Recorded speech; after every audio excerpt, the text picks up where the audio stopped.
If you're cutting little small trim like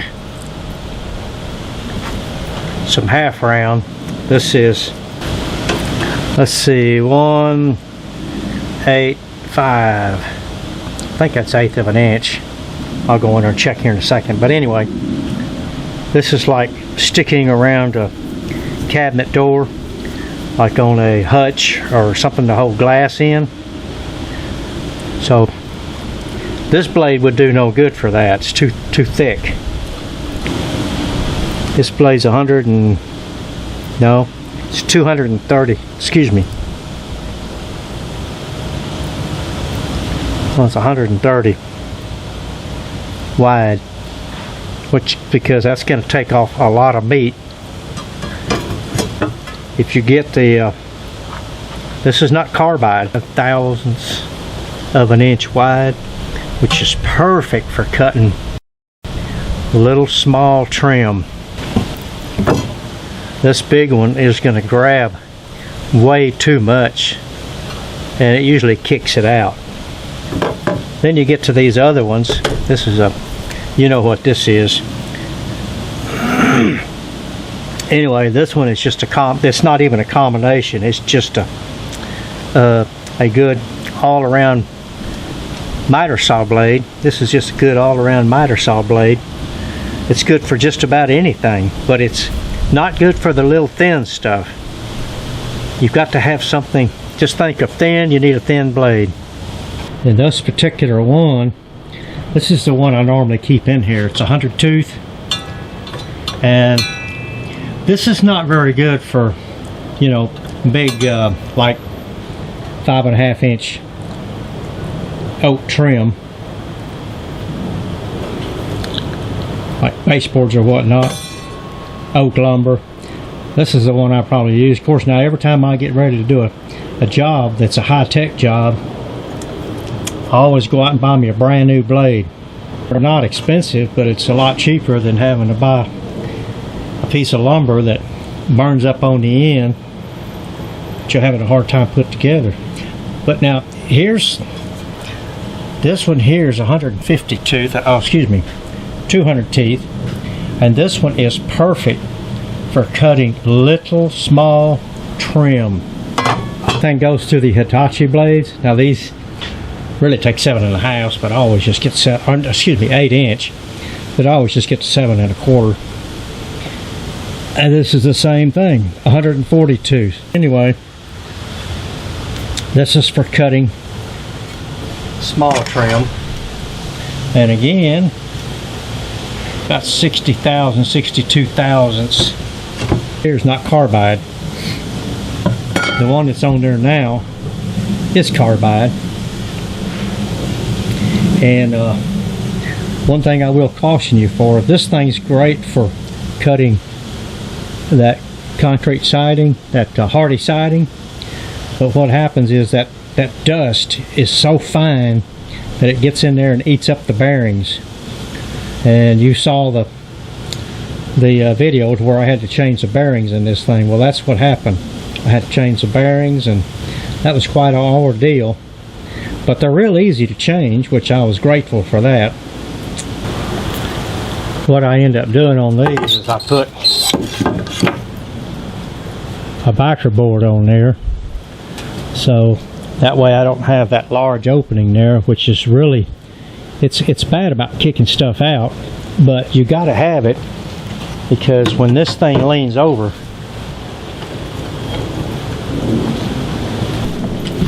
you can see it needs all that room in there for this saw. You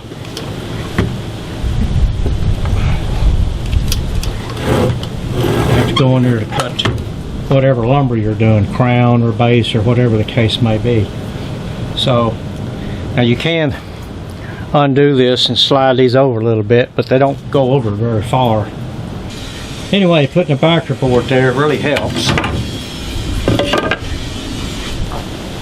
And you just put drill you a couple of holes back here where you can put you a couple of screws in there just to hold it in place. Alright, well, I sure hope this helps. You leave this thing in the trucks, it's going to get wet. and when it gets wet it's going to get rusty and pitted, so it's not good on the bearings or the shafts. So you want to try to keep this thing oiled, even if you're driving home and you know it's not supposed to rain. It's best just to get in the habit to oil it every time you get through using it. That way you never have to take a chance of this thing getting wet without oil being on there. Alrighty, well I sure hope all this helps.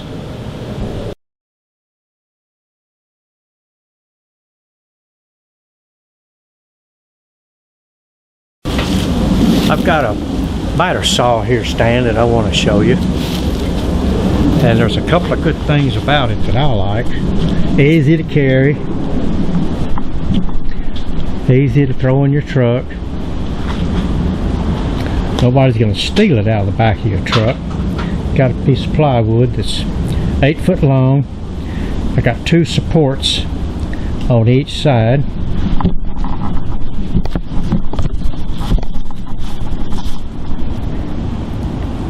And for the long stuff,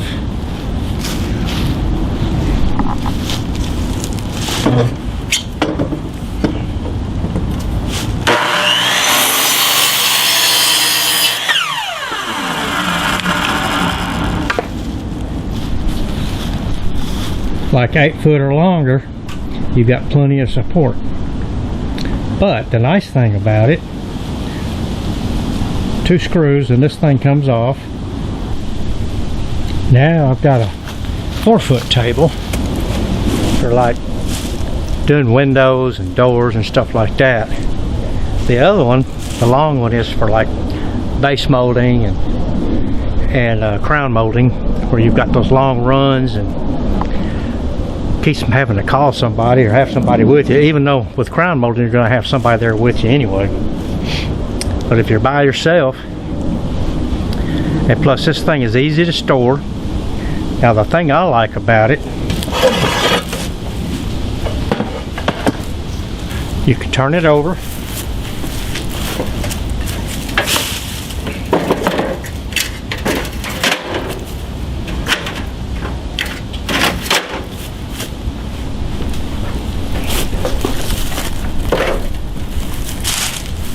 Easy to throw in your truck, takes up very little room. You just get one of these metal sawhorses, Lowe's or Home Depot, maybe some other hardware store. Screw you a 2x4, 2x6 on there. And then once you get your plywood and your height supports on each side, that's all you need. An easy setup.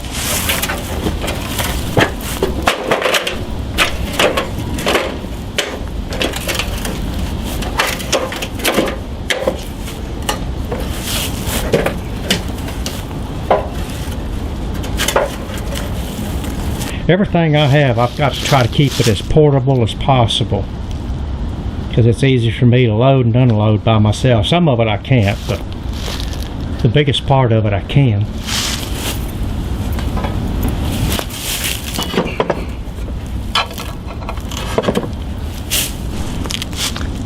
Got a screw on each side. You take that out.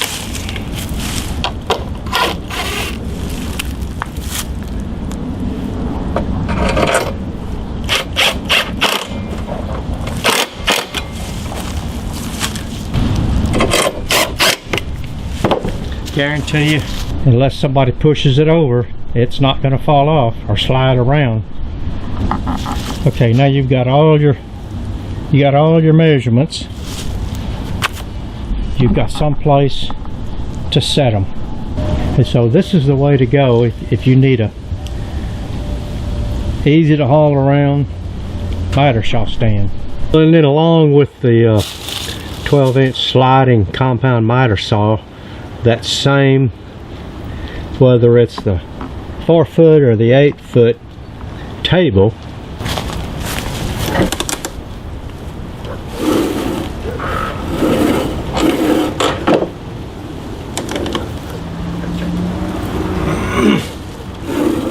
you get the same use out of it no matter what kind of saw you put on there. So if you ever decide you want